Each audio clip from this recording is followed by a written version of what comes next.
Então, tendo Jesus convocado os 12, deu-lhes poder e autoridade sobre todos os demônios e para efetuarem curas. Também os enviou a pregar o reino de Deus e curar enfermos. E disse-lhes: nada leveis para o caminho, nem bordão, nem alforje, nem pão, nem dinheiro, nem deveis ter 2 túnicas. Na casa em que entrardes, ali permanecei e dali saireis.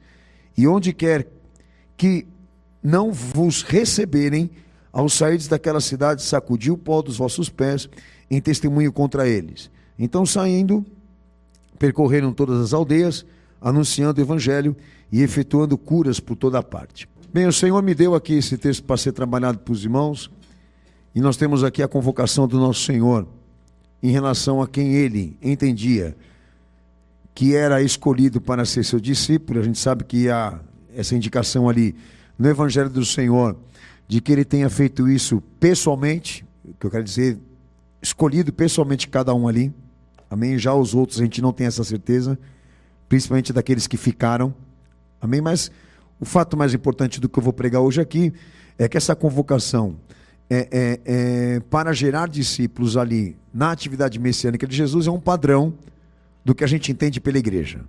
Quando a igreja ela surge, né, como comunidade, como trabalho missionário, ela é um fruto desse discipulado.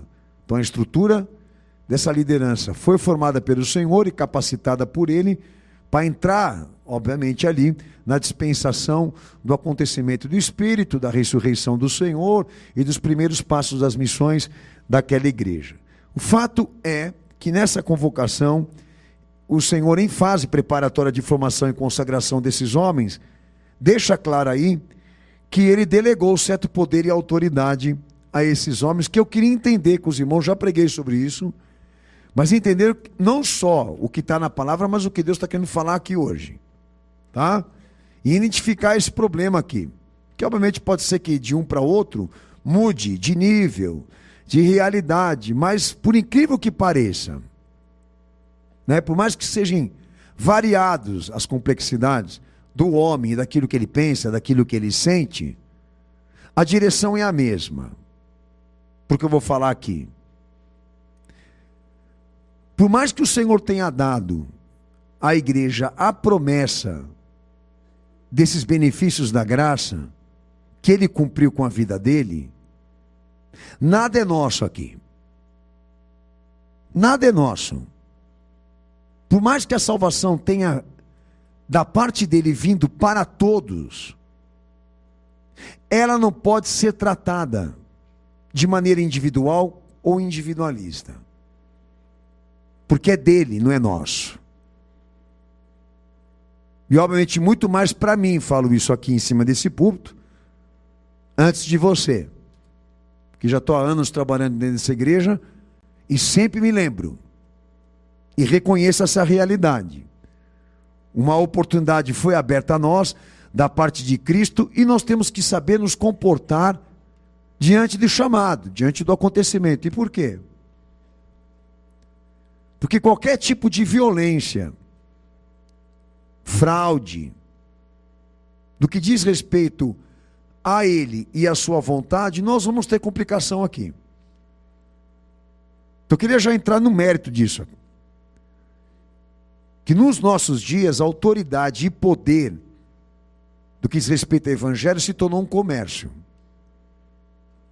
Nas igrejas no geral, se tornou um comércio. Uma coisa muito comum, né, de se ver dentro da igreja, são essas pessoas que se levantam como figura do ungido, né? E na figura do ungido, ele diz ter certa autoridade para decretar, manifestar ou ministrar situações positivas na vida das pessoas. Certa autoridade para criar ou mudar situações na vida das pessoas. Olha, no Evangelho isso não é possível. A gente recebeu a autoridade de ensino, mas não de juízo e julgamento do que vai ser ou vai deixar de ser. Então, muita coisa para se falar sobre isso, inclusive essa questão de assumir autoridade e poder para gerar ensino, que alguns até acham que eles têm certa autoridade e poder para expressar opinião pessoal e ideia. E no Evangelho isso não é possível. Nós não temos nenhuma autoridade e poder aqui dentro da esfera da fé para falar o que queremos ou pensamos. Por isso somos pregadores. Porque as transmissões dessas verdades precisam ser legítimas e autênticas. Que quer dizer, a raiz disso tem que ser ele. Não a razão, não o pensamento, não a ideia. Então tem gente aí acreditando que existe uma autoridade delegada, como também poder delegado da parte de Cristo, à igreja, para sair fazendo aí o que querem. Com a igreja, com a palavra, com a fé, com o evangelho, e cada um dando a sua versão. Cada um dando a sua opinião, cada um agindo da forma que quer, como quer, etc, etc, etc. E por isso está esse caos. Por isso está essa destruição. Porque se perdeu o respeito, o temor, pudor, do que diz respeito ao que eu estou falando aqui. Perdeu-se. Noção, é uma coisa absurda. A gente lida com o público, eu posso dizer aos irmãos, eu me assusto de ver a capacidade desses caras que estão dentro da igreja transformar mentiras em verdades. Tá? Mas muito mais ainda no meio do povo, de acreditar que existam essas figuras, né? Ou essas representações humanas que estejam capacitadas e dotadas de autoridade e poder para sair por aí escrevendo o seu próprio evangelho. Como é na política hoje. Tanto da esquerda como da direita evangélica. Eles acham que eles têm autoridade e poder para mandar o povo para a rua em defesa de pautas e razões que não são bíblicas. E quando eu digo não são bíblicas, porque não são messiânicas. Mas eles mesmo assim insistem e o povo acredita. E todo mundo vai na onda de receber uma revelação. Deus falou com ele e todo mundo tem que acatar aquilo que foi falado a ele, mesmo que não foi visto em Cristo ou testemunhado por ele.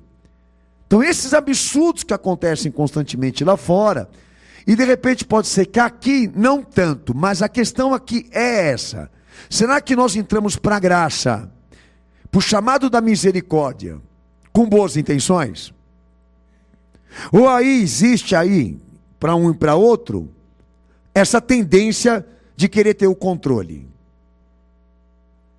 Porque a definição da fé é que nenhum de nós aqui controlamos nada. É dele e é o que ele quer. Todas as coisas são feitas por causa dele e para ele. Essa é a nossa realidade aqui. Não existe experiência com Deus sem a autoridade messiânica de Jesus. Então, o pastor, eu vou entrar em mérito de alguns detalhes importantes aqui, que vão deixar claro a vocês um detalhe, um ponto muito importante aqui. Nós não temos que suportar Deus e nem tolerar o que Ele quer. Nós precisamos nos encaixar, nos adaptar no que Ele pede. Você não tem que tolerar Deus, aguentar Ele. Você precisa o quê? Aceitar, concordar que Ele seja o que Ele é na esfera da tua experiência e da tua vida. Fé é aceitação. Fé é sujeição. Fé não é liberalismo. E não é autonomia humana.